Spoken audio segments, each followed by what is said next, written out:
white teacup and 2 bottled waters. Any, okay, yeah, any. Hey, inshallah.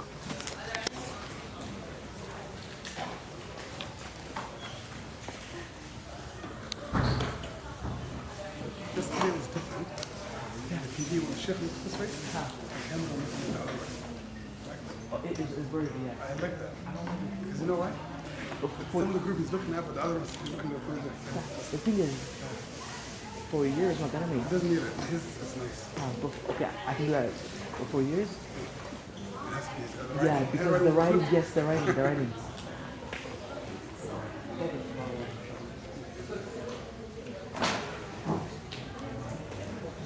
Shit.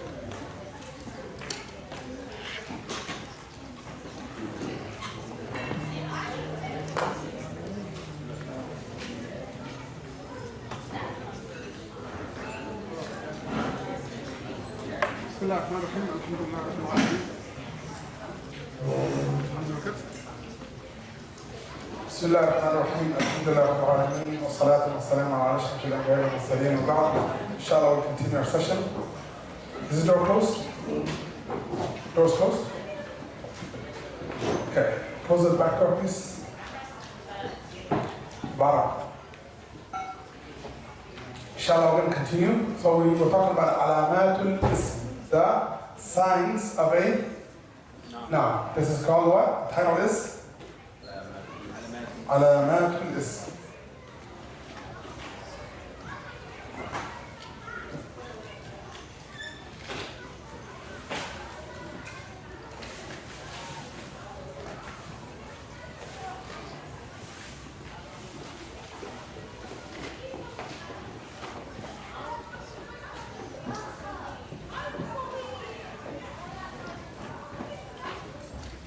Signs of a noun in the Arabic language. And we took the first sign and we said it's called?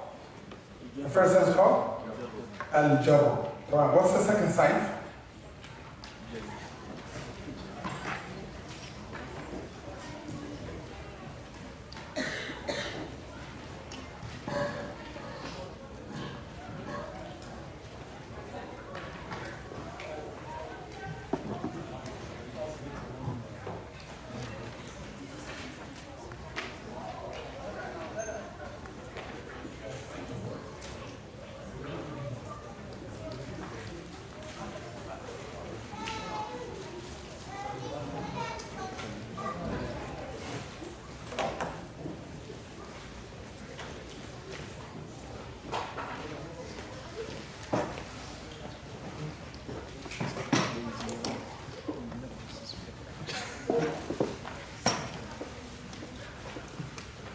دخول حروف الجر.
think that's clear.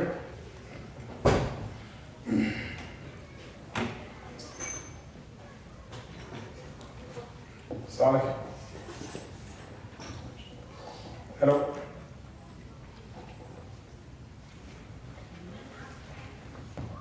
Hello. You can hear me, but I'm teaching.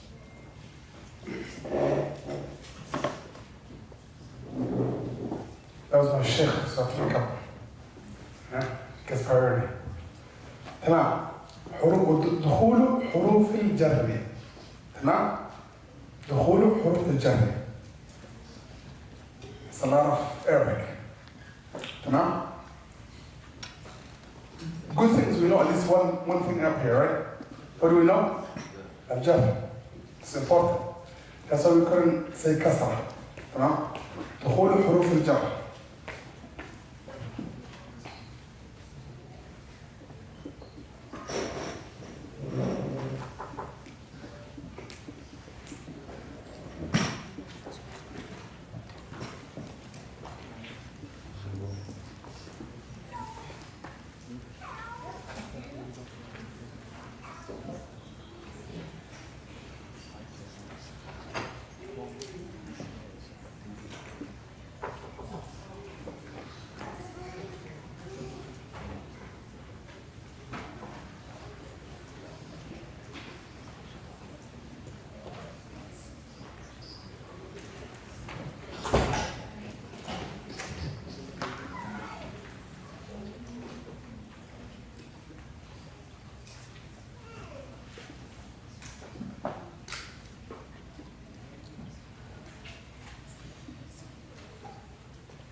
For the letters that do jar,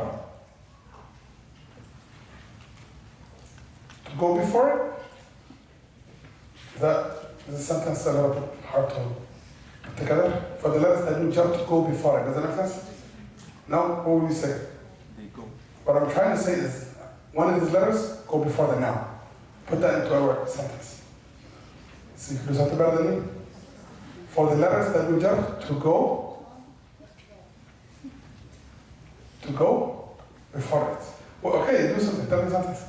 What are you trying to do? Clip of what on? It doesn't attach to it. It doesn't necessarily attach to it. So, for example, it says ila and then al-masjid. All I want is the ila or the min will go come first and then this will come. Oh. It's not going to be a prefix that's attached necessarily. For one of these huruf to come before it. That's what I'm trying to say.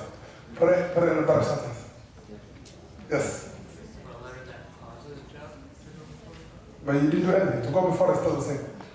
Is this understandable? It's not understandable? Hey, go ahead.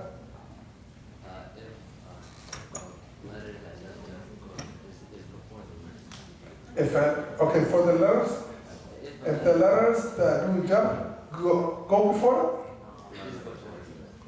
that's better? Go before it? No, this.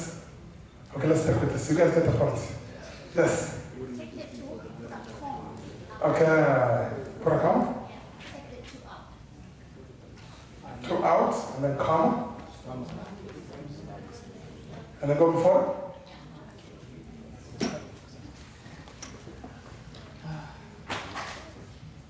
When I explain it, it will become more clear.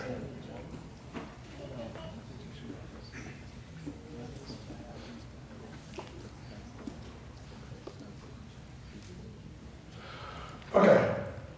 So this one is saying دخول حروف الجر. دخول in Arabic literally means to enter. دخل الغرفة, دخل البيت, دخل المسجد, to enter. تمام? دخول is the act of entering. تمام? So for any of these letters to come before the word. Okay? If any of these huruf, letters, when we say letters here, we don't mean alif ba'ta, we mean huruf. تمام? For any of these huruf to come before the word. Meaning, if you ever see any of these ala, or min, or fi, or ila, or an, or bi, or li, then you know automatically that the word that's right after them is a noun. This is literally a big fat sign saying, hey, look over here, I'm a noun. Tamam? So if any of these, there's more of them, but these are the most common. If you know any other common ones, I can write down too. But these are some of the most used and most common. They occur a lot in the Quran and Hadith in Arabic language. You can't have a sentence, rarely, without them. Tamam? So, dukhul, to enter, huruf al-jar, the letters of jar, the jar doers, we call it the jar doers, to go into, in front of the word. Tamam? So anytime any of these go before a word, you automatically know that. It's okay. What do these huruf mean? Most common, they have multiple meanings, but some of the most common meanings is, min is used for like, from. Like, ana min America, I'm from America, okay? Ila is used for, most commonly, to. Tamam? An is sometimes, most times, same thing, from to. From the narration of Abu Hurairah, you'll hear. An Abi Hurairah, and so on. So from, ala means on, fi means in, bi means by or in or a lot of things, okay? And li means for, like ownership. Liman had a book. Who's this book for? Huwa li, it's for me, it's mine, okay? It's like for / ownership. So for that, so it's ownership. Tamam? Lillahi mulku samawati. To Allah. It could also mean to Allah or for Allah belongs the kingdom of the heavens and the earth. Tamam? So this is the general meaning. Anytime you see any of these huruf, you will by default know that the word that came after it is nothing but a noun. Is that clear? Come on. Let's do some examples.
Yes. مثل من البيت.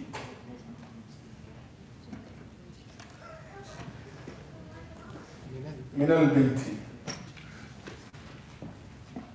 مثل من البيت. من البيت. Another example.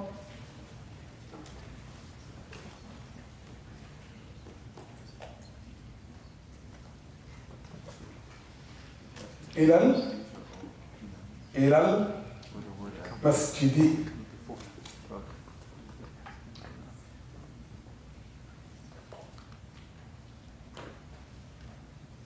إلى المسجد.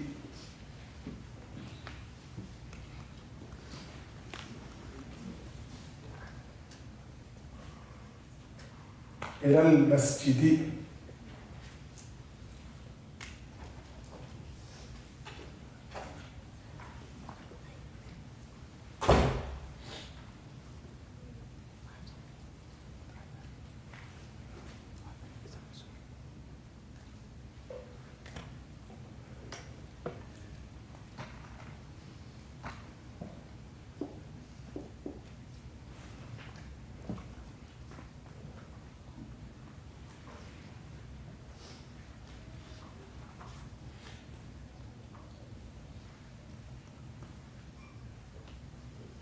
What's a common word you guys know?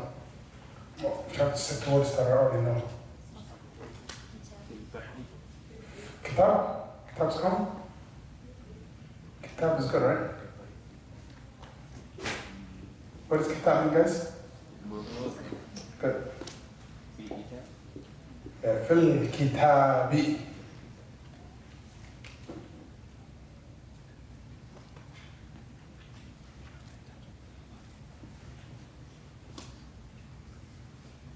في الكتاب.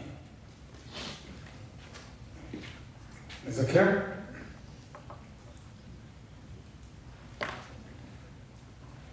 Okay.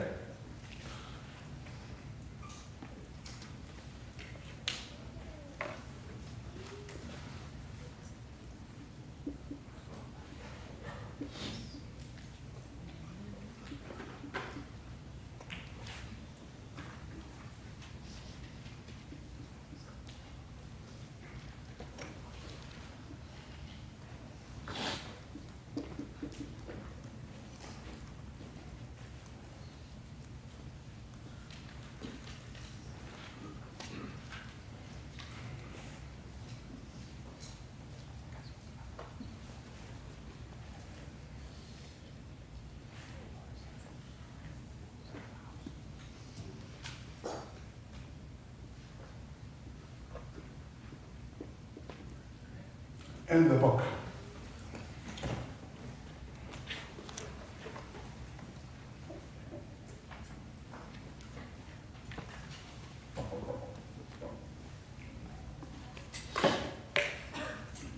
So the examples here, we said one of the signs that you know a word is automatically a noun is for any of these huruf to go before it. Tamam?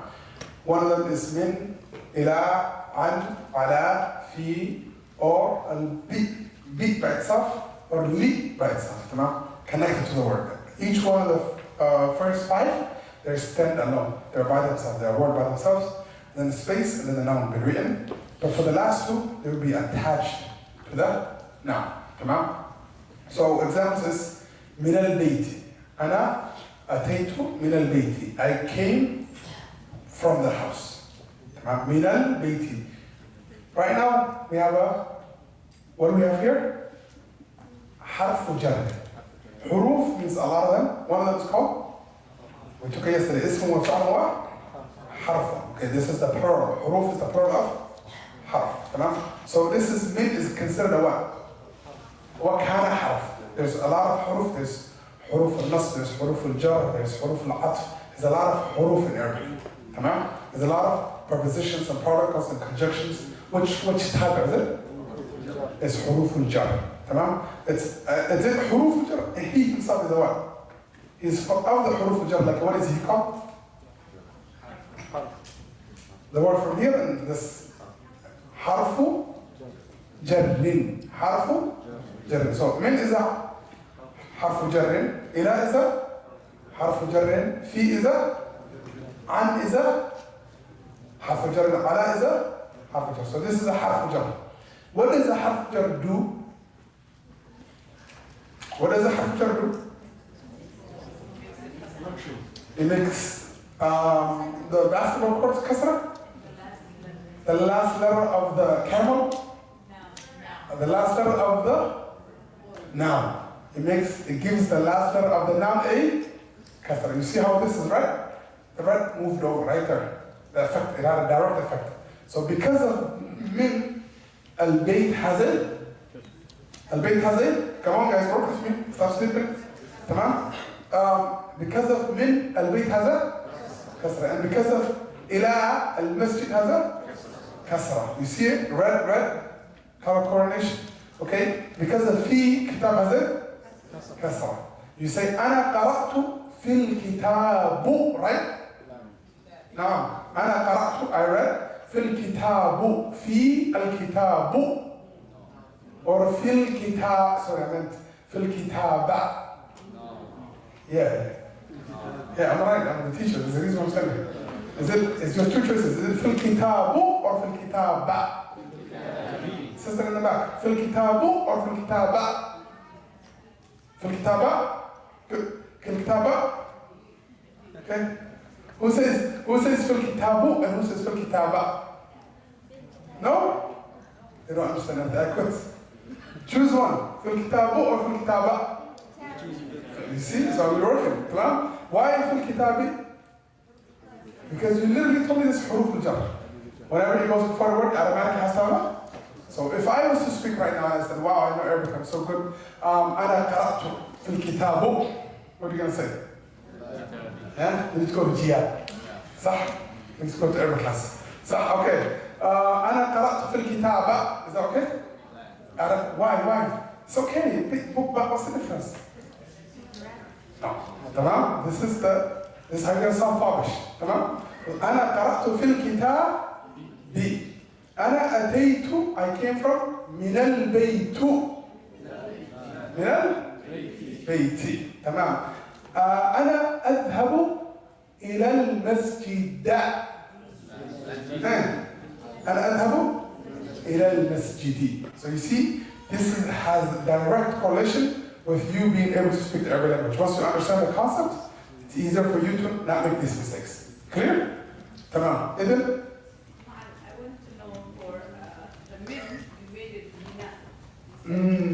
okay. So, yes, I did make this, it's supposed to be min, but this is the exception.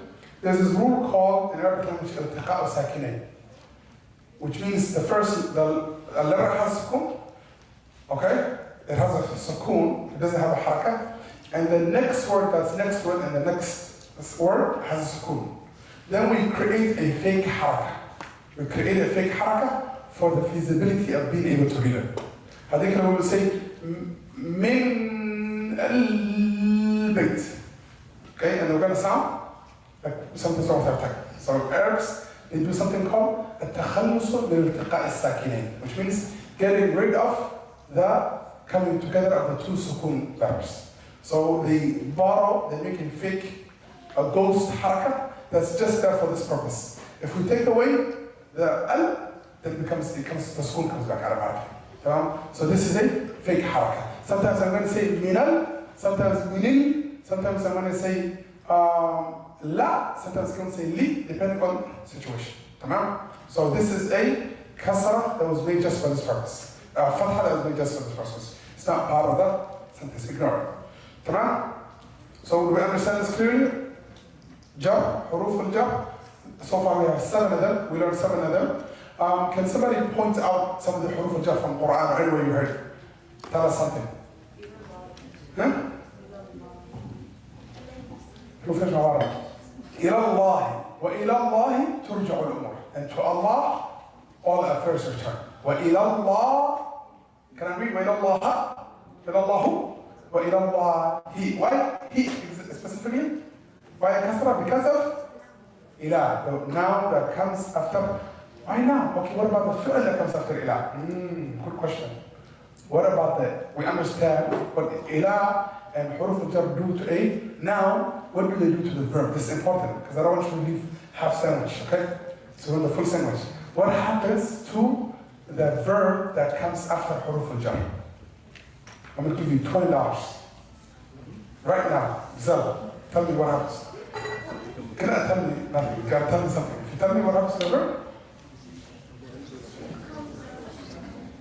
what happens? Okay, anytime huruf al-jar come before a noun, the noun will automatically have a kasra. What about when they come before a verb? They're gonna get a fatha. That's one option, okay? Anybody else? Any other bets?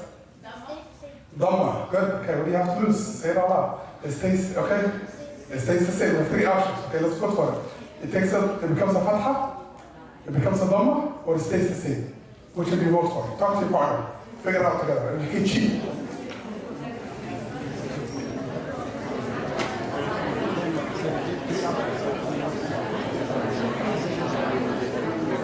It's over.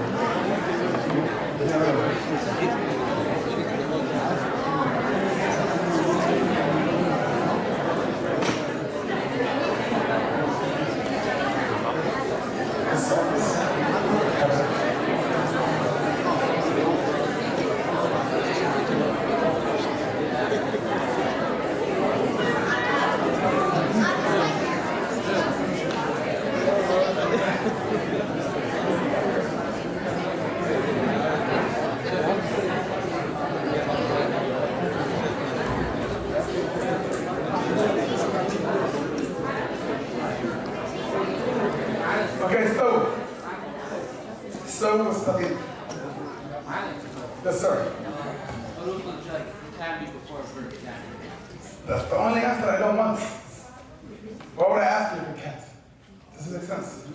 Hey, go ahead, Ruqayya. You change the meaning? Meaning, I didn't ask you. I want the physical change. Does it take a dhamma or a fatha or a sukun? What happens? It becomes sukun. Okay, we have a new choice. Before we had, it stays the same we had. We had dhamma, we had kasra. Now we have sukun. It turns into sukun, right? Sumaya, hey, smile. What do you got? It takes dhamma, okay, right? Any other bets, right? What do you mean? Why would I ask you a question then? You don't trust me? Hey?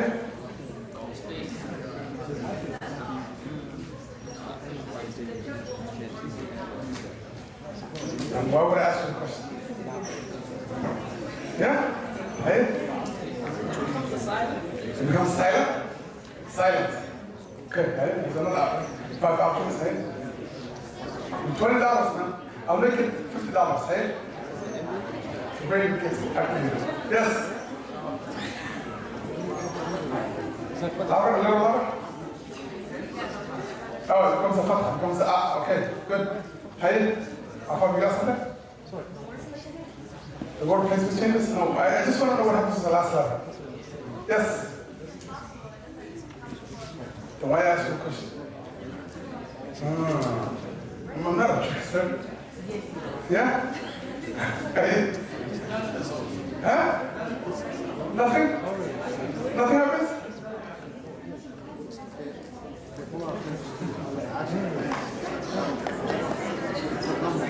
Before it came, it was a dhamma? Oh, it turns into a dhamma. The verb will take a dhamma? Because it's ending the action that Can I hear you? I'm a several. action no, I'm talking about when this one on purpose is preceded by a object. We're talking about when the verb is beautiful jump, precede a noun, you know that at an object, it's not the it, you don't have the customer. What happens when you precede a verb? Like qala, dhahab, or yajlis. Okay? The question is, we learned, for example, هاتف من cell phone, okay, هاتف or phone. من هاتف إلى هاتف لهاتف. As soon as it has a حرف جر before it, the noun will become a kasra. على الطاولة, على الصبورة, okay, بالقلم, and so on, okay. من المعلم. As soon as it goes before a noun, the noun automatically has to take a kasra. What happens when حروف الجر go before a verb, like يقرأ, or يذهب, or قال, or كتب, or اجلس? Yes, Mrs. Glasses. Yeah. You were fighting me. Go ahead. I read it in your face. You had an answer, right? I don't know why you're asking, because I don't think It doesn't happen? Hey? Hey? Does it become double kasra? Another option. 6 Saciid. We are at 6, 7. Okay? Where are we at? He said it becomes double vowel. It becomes double vowel. What do we have? Shad. It becomes shad. Okay. Very side. What do you got? Nothing happens? Okay, you guys, what do you think the answer is? Double kasra. It doesn't happen. The scenario, the whole scenario is fake. The whole scenario cannot happen. Why? Why can it not happen? Or look here, sign number 1. Jar is a sign of a noun. The things that bring jar, I said jar is only for a noun, nothing for a noun, and it's to the point that it became the number 1 sign of noun. I didn't write any other sign before it. Literally, it's so important that it took up 2 spots of the signs. So jar cannot, like the 4 changes that happen, therefore, one of them is called jar. It can only happen to a noun. Tamam? We should write that? You are right. So you let me pump you. You step down. You should stand. Yeah? Was the rule number 1 was don't trust the ma'alim. Yeah? Do not trust him. Tamam, you are absolutely right. Tamam, come give you $20. Tamam. So jar. 50? خلاص تمام 50. Could be 50. Okay. I'm taking from his dad a lot. Okay, حروف الجر. So the reason why حروف الجر is so such a sign for the noun that it only goes into the noun. تمام? So حروف الجر, the حروف that bring about jar, can they go into anything but a noun? No. Okay, explain to your partner why حروف الجر can never go before anything except a noun. Go ahead.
Question. In the back, go ahead. What if there's a ilah before a noun and it doesn't end in a kasra? What if there is a ilah Yeah, before a noun before a noun and the noun doesn't end in a kasra? and never said it has to end with a kasra? And never said kasra here, and I never said huruf al-kasra here. That was the other reason. Kasra is one of the signs that show you the word has a kasra. It has other substitutes. So the good question is, Ustad, Muallim, sometimes we see these words, we see the huruf al-jar come before a noun, but it ends up having a fatah. صح? How is that possible? I see it in the Quran, you're a liar, man, I want my money back. Your role did not work. Tamam? This is fake news. Tamam? No. I said al-jar and I said huruf al-jar. Jar has signs that show you it's taking place. One of it is kasra. There's another one that substitutes for it when it's not there. There's another one that substitutes for it when it's not there. Tamam? That's why we keep sticking to jar. Tamam? So yes, sometimes you can have, for example, ila Ahmada, ila Ibrahima. Allah says in the Quran. وإلى مدين give me a prophet. على إبراهيم وإسماعيل وإسحاق. على isn't a حروف الجر? Ibrahim is supposed to be a noun. It's supposed to have a kasra. There is sometimes some specific words that cannot take a kasra, so they get a substitute. The substitute will be one of two types. We don't need to know it now, but I'll just say it. One of them is a ya, and one of them is a fatah. The total opposite. And also, sometimes the kasra will substitute for a fatah. We're going to say a word physically has a kasra, but it actually is a fatah. In this scenario, it's like that. We're going to say Ibrahim physically has a fatah, but we're going to say no, it's fake. It's covered over, it's really a kasra. And one of the scenarios that it happens is when the word is non-Arabic. When the name is non-Arabic, it cannot take a kasra. Not only jar is a sign for a noun, but it also shows you how Arabic a word is, how much Arabic it is. If you can take a kasra, that means it's fully Arabic. But all the prophets, there's 25 prophets mentioned in the Quran, only 4 of them are Arabs. The rest are not Arabs. Only 4. Guess who they are?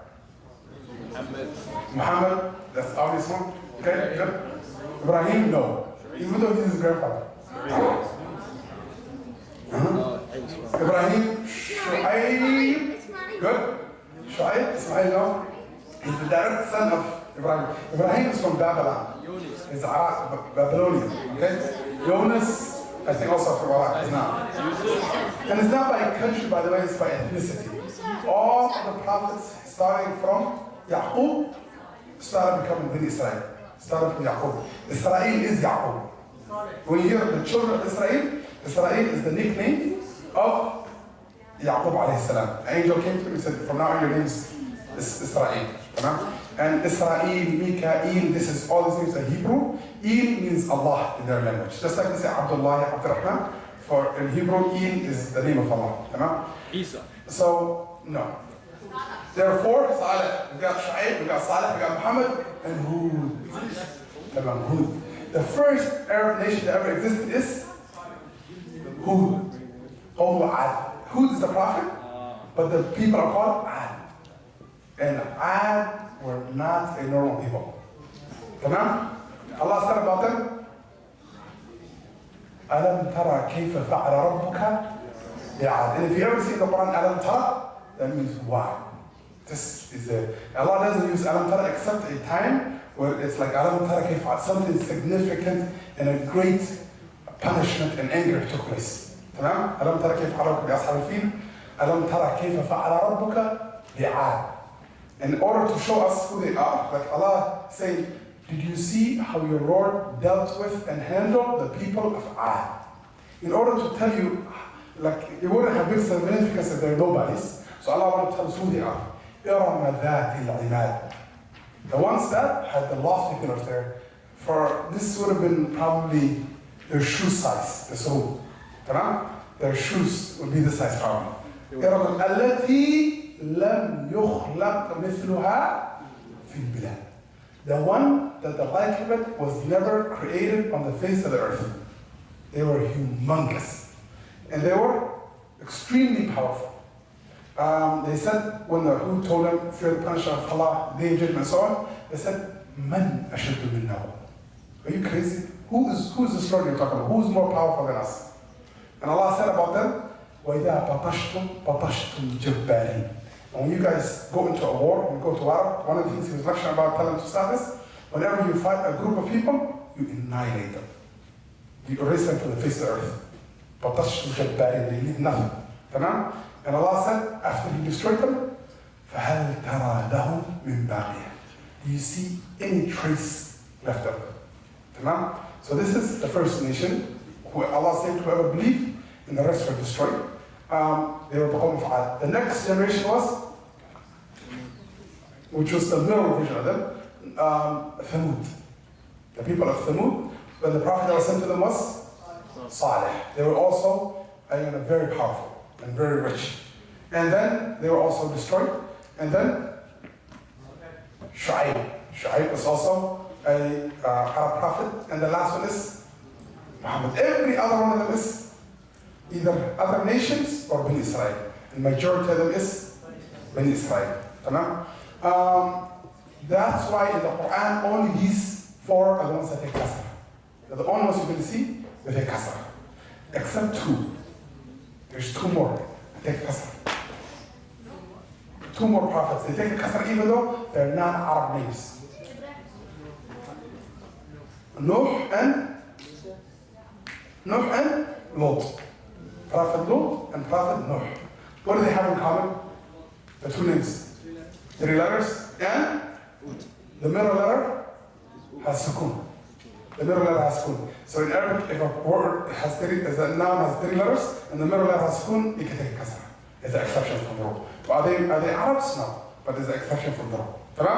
So coming back from that historical lesson, if you find a noun that huruf al-jar went before it and it still did not take a kasra, it took a kasra, but in another versions that we did not learn yet. It did not take kasra, but it took a jar in other versions that we did not get to yet. Is that clear?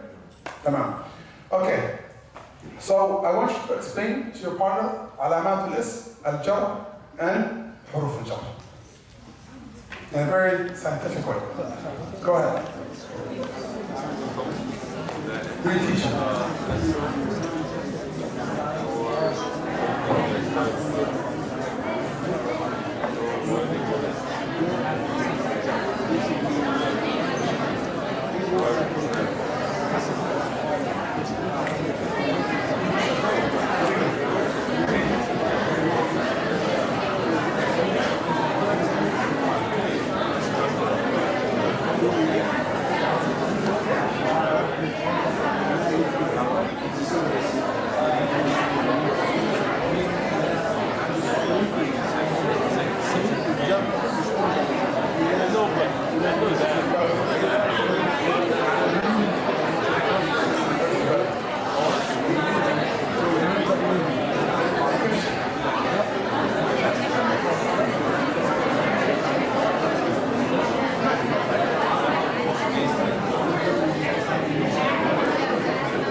So far, the easiest thing I understand is that when a word has a kasra, it is automatically a noun.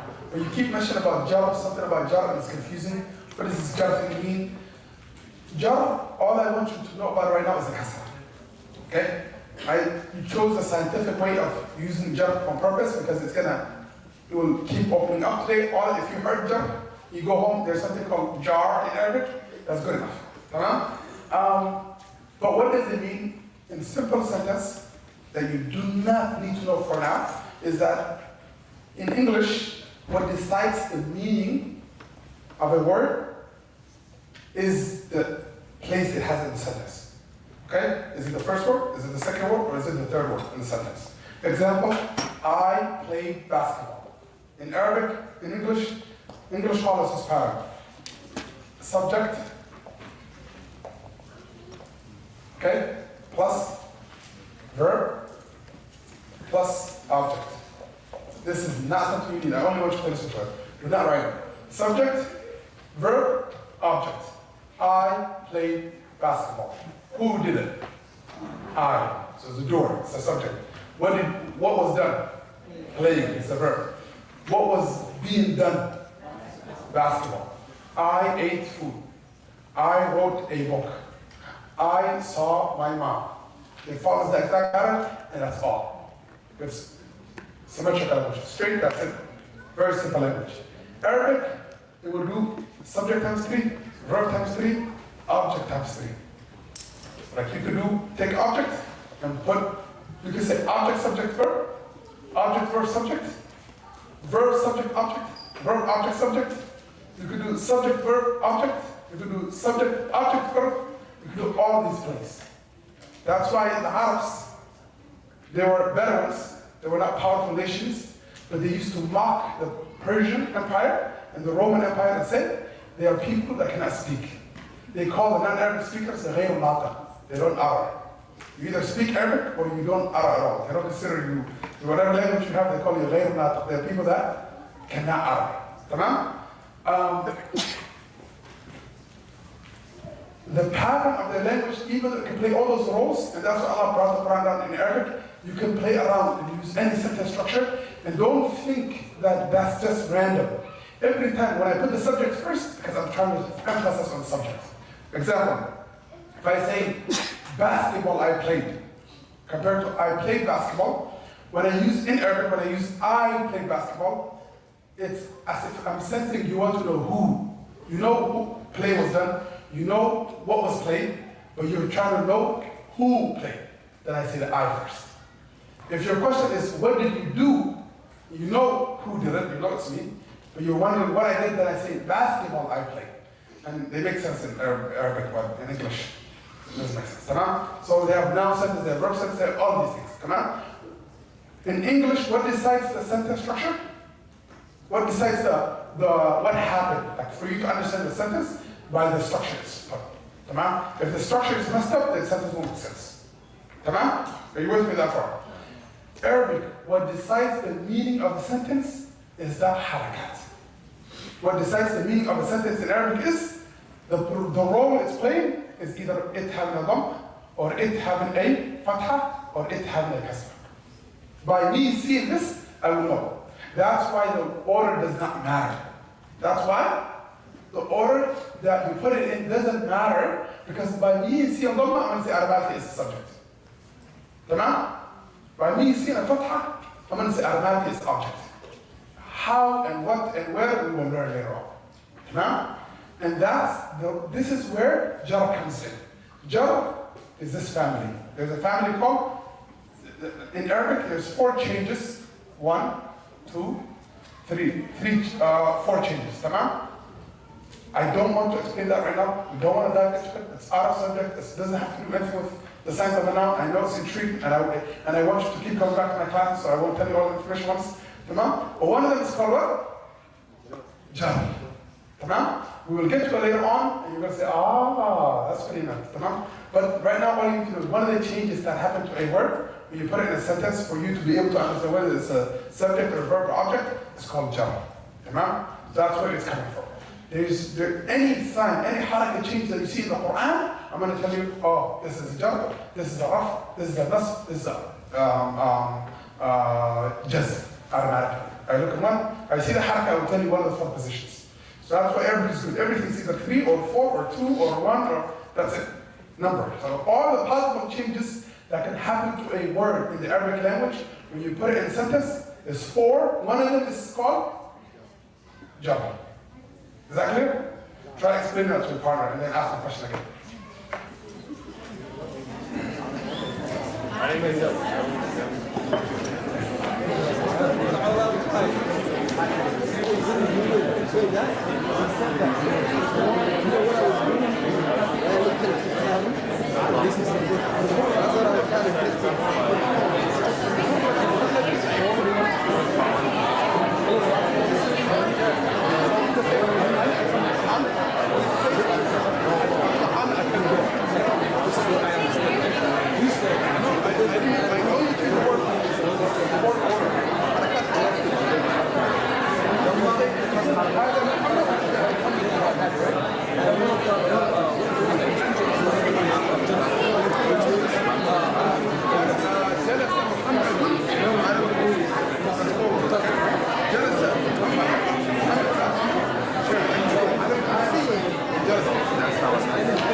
sign of alamat al-ism.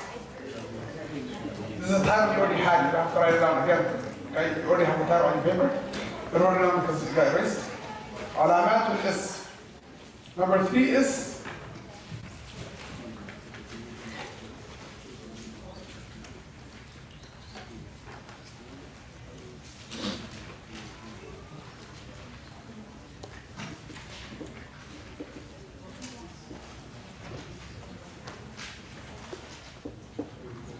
التعريف.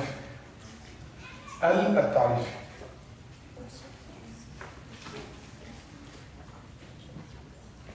This is literally al. That's it. Okay. The al.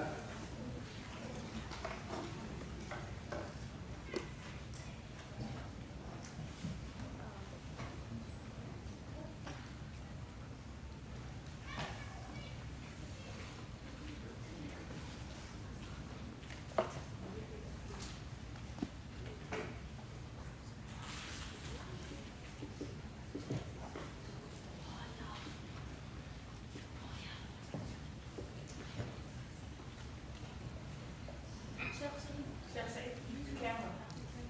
It's not, Hey, what's wrong with the camera? it's not pointing to what you're Yeah. Thank you.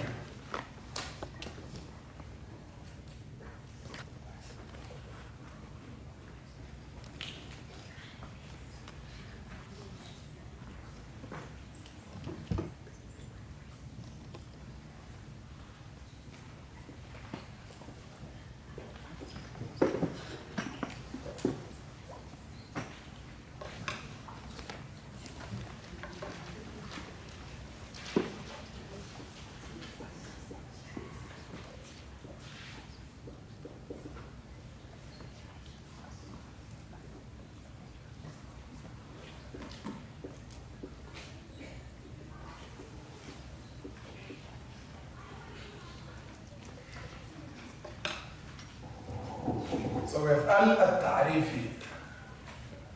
Al-baytu al-muslimu. Al-baytu or al-muslimu. Al-baytu al-muslim.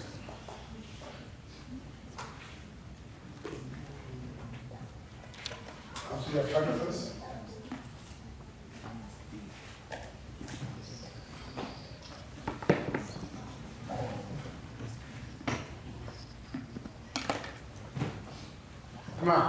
The next third sign is for the word to have al. If the word has al in it, then automatically it's a noun. Any word that you ever see with al as a prefix, it's called a prefix or suffix. Agree, right? If it has al in the beginning of it, then it's a noun. Like example, the word is bayt. A bayt means what? What does bayt mean? House. No. Gate? No. Baytun, what does it mean? Check your notes. A house, yes. A house. Not house, but wasn't it house is a house? I want to know it's only one. Only one house, okay? A house. What does Muslimun mean? A Musliman. When you add al in front of it, it becomes The Muslim. the. Yes, but for al-bayt, al-bayt becomes The house. the house, and al-Muslim becomes the Muslim. Okay, good. So al-ta'rif means the defining al, or specifying al. It defines or specifies it. For example, I say, do I say I'm going to house, or I'm going to the house? You cannot. It won't be a sentence because the point of the sentence is going to make sense for somebody to understand you. If I say I'm going to house, would you understand it? Yeah. If I say I'm going to masjid, does it make sense? No. In order for you to say, try to tell me something, I need to know. So when you say the house, I'm going to the house, then I'm saying, oh, he's going to his house. Like something had to be in there, prefix ahead of time. Maybe we're brothers. Or I'm going to the house. Maybe it's the masjid. I'm going to the class. Like something that we knew together, and then you can say the. You don't say the without there being something information before it that we know. Whether that information was just mentioned in the sentence before, or whether it's the. Like by default, you know. Like we always go to the same masjid, the same class You say, I'm going to the class, I'm going to the halaqah, I'm going to the salah, and so on. Tamam? So, al-ta'rif. What does al mean? Yeah. So this is in Arabic, is the equivalent for the English, the. Okay? Ta'rif means what? We took it, ta'rif is, right? What does ta'rif mean? Definition, okay? It defines it, it specifies it, it signifies it. Right? The specific one we're talking about. For example, if I say, أنا أقرأ الكتاب, or Allah says, ذلك الكتاب. That is the book. Which books Allah talking about? The history book? Science book? The book, as everybody knows. So Al-Quran. Al-Ta'rif. Anytime you see a word in Arabic that has al in front of it, what do you automatically know? It's a noun. Alhamdu. Is it a noun? Is it a verb or a harf? Alhamdu. Sumaya. Alhamdu. Is it a verb or is it a harf? It's a noun. How do you know it's a noun? The word hamd is a noun. How do you know? It has al. Lillahi. Now let me break down lillahi. Li and then Allah. Lillahi is, if you take it apart, it's the half of that li and then the word Allah. You delete the alif because of la. And instead of li Allah, you say lillahi. If it was al-bayt plus li, it becomes lil-bayt. Li plus al-masjid becomes lil-masjid. So lillahi is a, Allah is a noun. How do you know it's a noun? It has al. Tamam.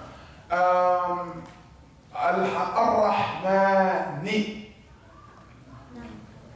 That's a noun. How do we know?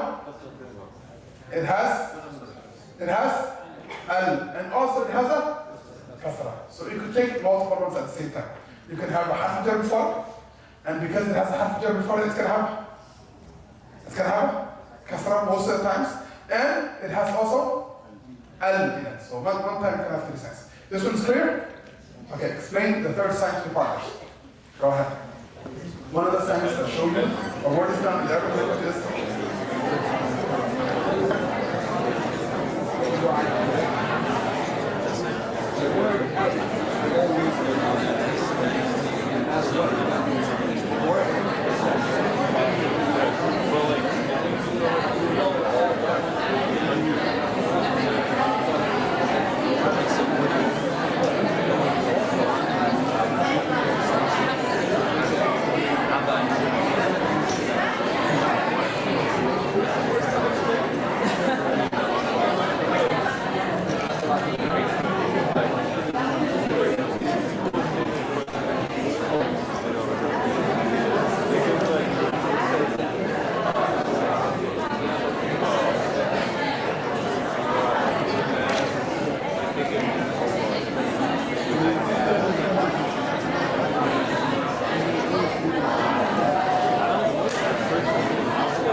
the third sign.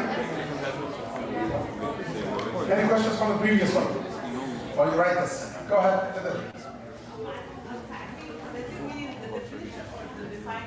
The defining al. The defining al. Okay?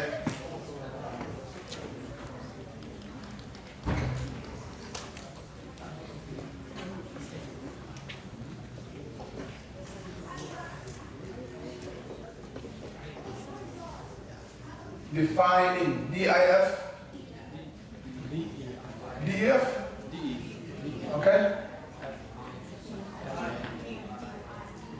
F what? F-I-N, and then N-I-N-G? Yeah. I-N-G. I thought something was missing.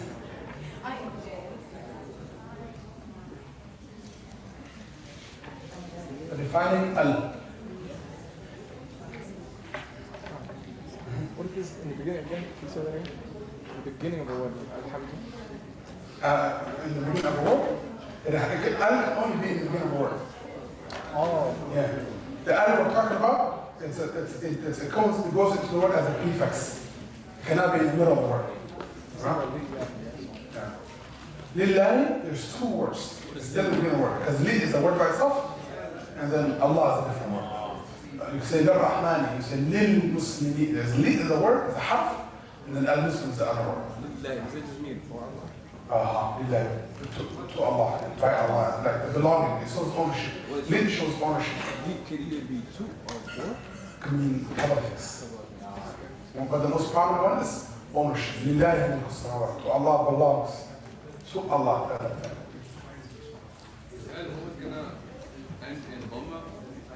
When he has Al, does it have to end in Dhamma? Not necessarily.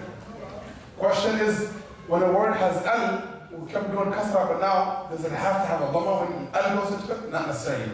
That's why we have Ar-Rahmani, Ar-Rahimi, Ad-Dini, Malik Yawm Ad-Dini. Like, just because it has Al, does not mean it has to have a? Does that mean it has to have a? Kasra. You could have any haraka. Al has nothing to do. Al is not huruf al-jar, it's not huruf al-dhamma or something like that. Al just shows you the. Al is just like the, that's it. Okay? Yes? Is most of the words in Arabic nouns? Yes, good question. Are most of the words in the Arabic language out of the 3 types of kalima, are they most of them nouns? Yes. Like you can say 70% are going to be nouns, for example, and then 20% or 25% is going to be fi'l, and the rest will be huruf or source code, you can memorize them. But the amount of nouns and the amount of verbs, that's where the vocabulary is at. Yes?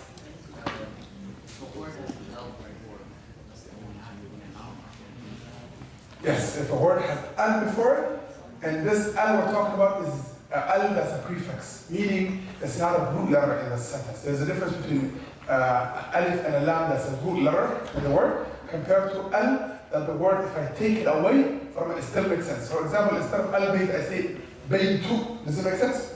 House. Okay, Muslim. Al-Muslim, I say Muslim instead of al-Muslim. Does it make sense? So that kind of al can only go to a noun. But can a verb in Arabic start with al? Yes. Can a harf start? Not necessarily a harf, but there's other words that can be a root letter, and those are not considered a sign of a noun. Like for example, the only one that's most common is al-qari'ah, is this al. Al-hamdu, is this al. Al-layl is al-hakum. Al-hakum is a verb. The verb is al-ha-yulhi. Okay, al-ha-yulhi. So al-hakum is not a noun. Why? And you will see the physical difference in the Quran. When you look at al-qari'ah, it's going to look like this. When you look at al-hakum, it's not going to be an alif, it's going to be a hamza. This is how al-hakum is written. It's going to have a haraka, it's going to have a crown. That's why it's different. This is a letter. It's called a hamza. It's not an alif. It shapeshifts. It shapes it. Sometimes takes the shape it takes its own shape like this. Okay, sometimes it takes the shape of an alif. Sometimes it takes the shape of a waw. Sometimes it takes the shape of a ya. And then there's a middle version like this. So it shapeshifts, but at the end of the day, it's a hamza. But alif, this one, it's called hamza to wasl. It only goes into al and other scenarios. It's not a letter. What if it has a long before it, then it's like flip? Oh, whether it's silent or not, like you can have multiple words connected, like when we're connected. So the question is, what if I put a waw here instead of al-bayt, I say wal baytu, or I can add a ba and say bil bayti, or bil muslimi, and so on. That does not matter. One of the things that Arabic grammar teaches you is how to separate, analyze the word and separate it to see how many words you see. Like some of you, I can say a word, and you say, oh, that's the word. And now some people are like, no, there's multiple words in this. Like yesterday when we were doing Fatah, you guys said, this is a harf and a is, like that. For you, as you learn more, you will be able to recognize It's not, even though you're saying it as one word, it's two words together. Like when I say lillahi, there's two words. There's li plus Allah. Tamam? So that's two words right there. So when you put one bayt, it doesn't matter. I'm going to say waw is a harf, al is a harf, and bayt is a noun. Tamam? Waw, what it does is a conjunction word. Tamam? And al is ta'rif, it does ta'rif. Each one is going to have its own role. That one will not affect our role. Tamam? Questions? Ladies, no questions? Good. Right? I do have two questions here for the topic of GIAD. Could you say for the definition of GIAD, a letter that goes before the word is a harf al-jar? There are huruf al-jar, there are huruf al-nasb, there are huruf al-tahqiq, there are different types of huruf. So not every letter or every half in every language is considered huruf al-jar. When you say a letter that goes in front of the word, it's considered harf al-jar. That's going to break a lot of rules. There's other huruf. There's huruf that go in front of the verb. There are other huruf that go in front of only past tense verb, for example. There are other huruf that go in front of verbs and nouns. So one of the types of like body is huruf are always divided into different bodies.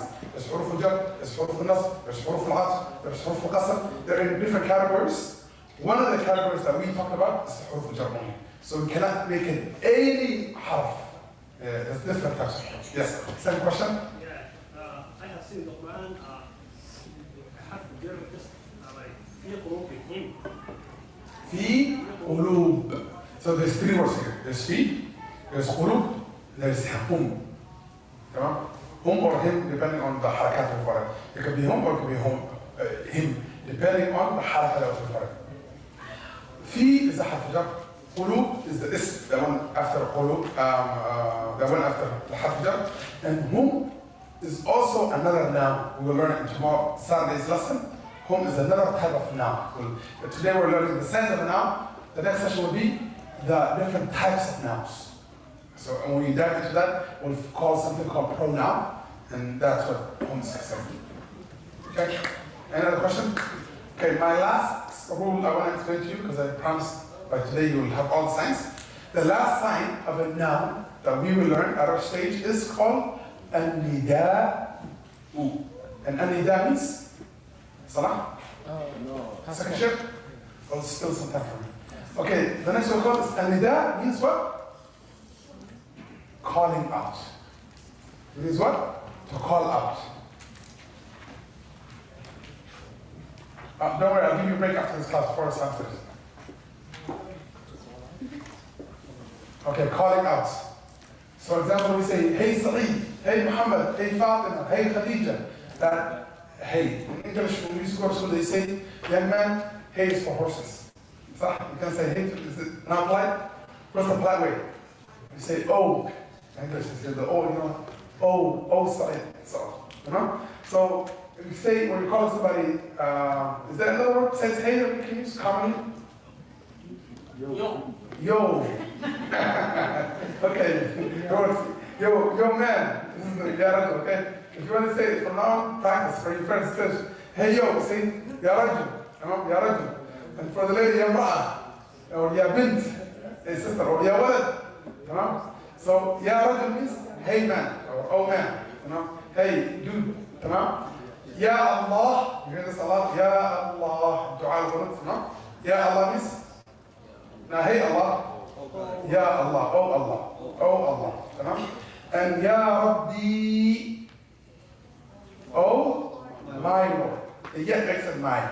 If it was Rabbi, oh Lord, but when you say Rabbi, oh my Lord, you say it Ya Rabbi, Ya Rabbi. So, in all the prophets, it was Ya Rabbi, oh my Lord. The nourisher, that's Rabbi. It's the one that nourished you, raised you, took care of you, and brought you up. So it's like the kindness of Allah here. Mention to him that you are my Rabb, not only us. Okay?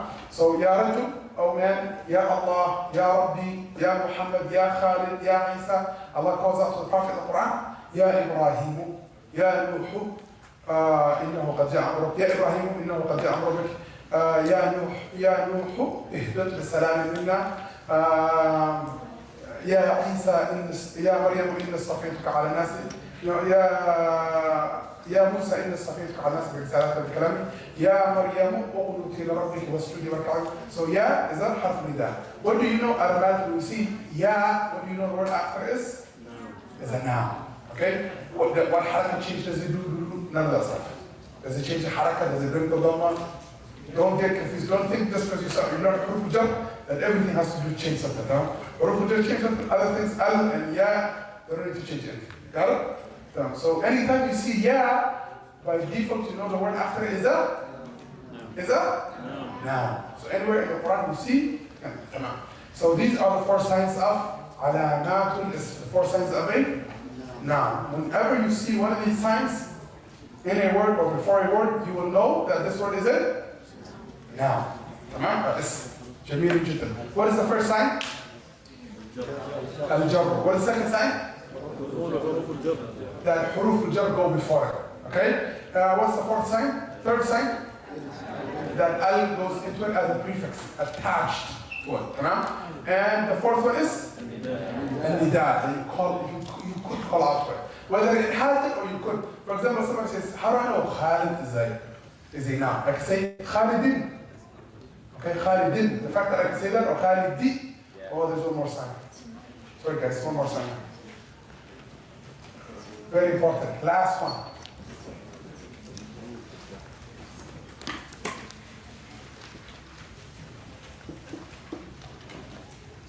It should have been before both of these, but it doesn't matter the order. التنوين.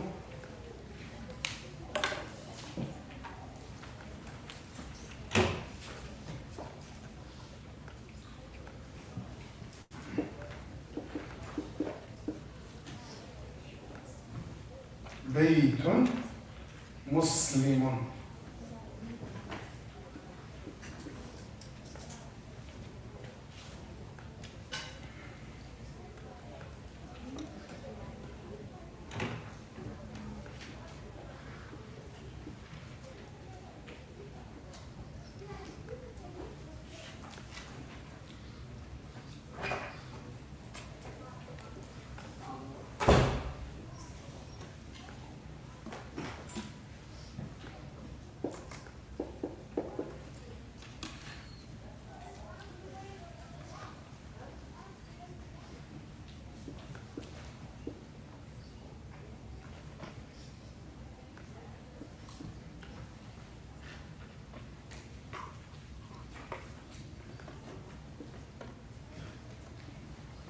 The last sign is called double vowel.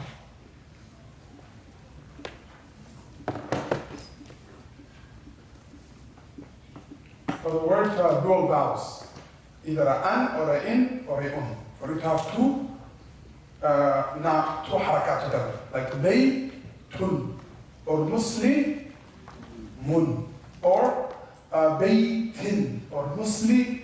It doesn't matter which one, okay? And I can say one word for all of them. Baytun, baytan, baytin. Muslimun, musliman, muslimin. Rajulun, rajulan, rajulin, and so on. Anytime you see double vowel on a word, you automatically know that word is a noun. And that's why last time somebody asked, but if they have 2 kasras, I said, even better.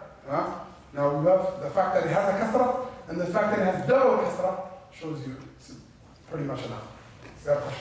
Is that only at the end of the letter? At the end of the word? Anytime we talk about haraka, it has to be at the last letter of the word.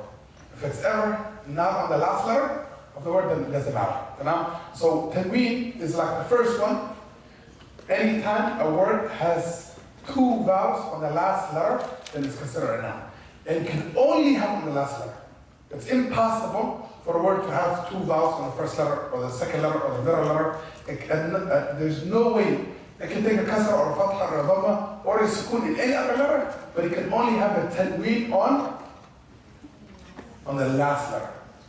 So if a word has tanween on the middle letter, then automatically we know it's up. If a word has tanween, double vowels, in the middle letter, then we automatically know that it is a ism, right? Ladies don't get it. The ladies are not getting it. They give me extras.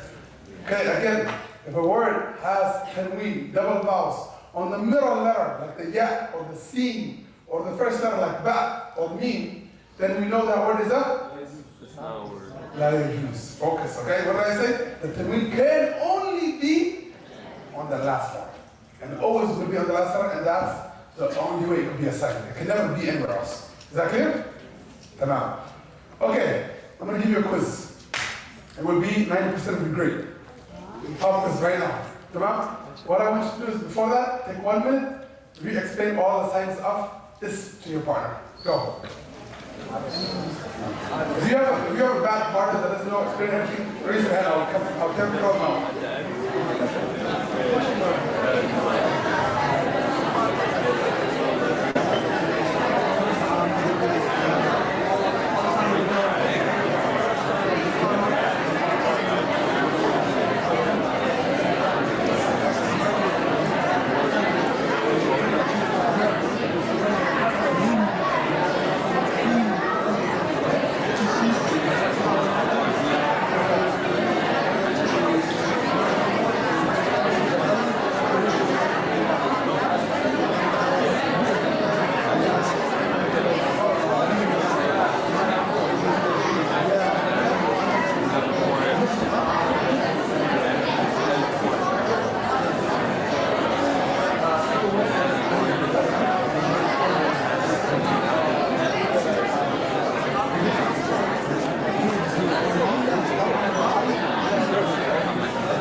Hands up. I want you guys to get your phone out, turn to Surah Al-Fatiha, and I want you to find how many nouns are in Surah Al-Fatiha. Work in pairs of 2. We'll see who gets it, what team gets it done first. Pairs 2 or 3 or 4, whatever you want. Go. Surah Al-Fatiha.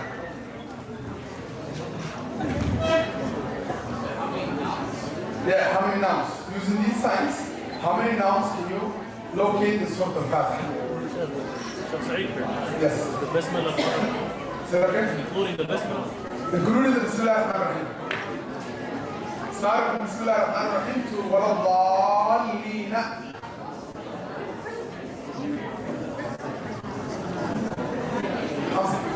With the self-worship.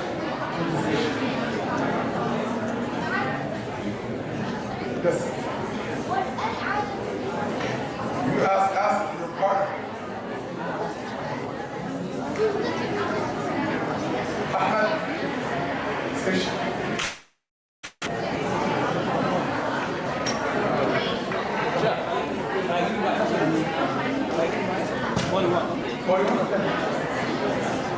We have 41 so far. Somebody said 41. I don't know if they're right, I don't know if they're wrong, I don't know if they're crazy.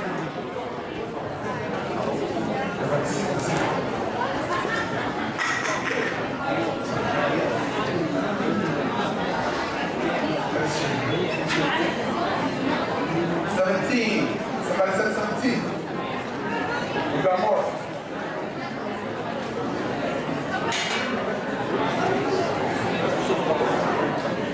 Yes?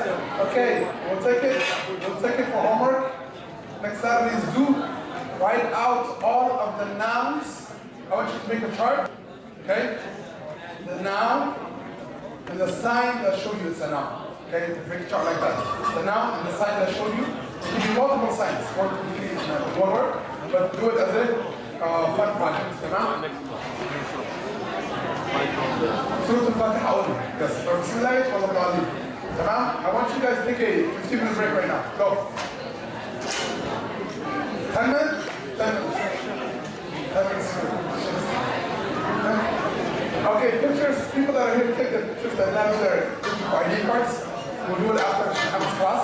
Come to the same room, okay? People that are not their GIAD goals.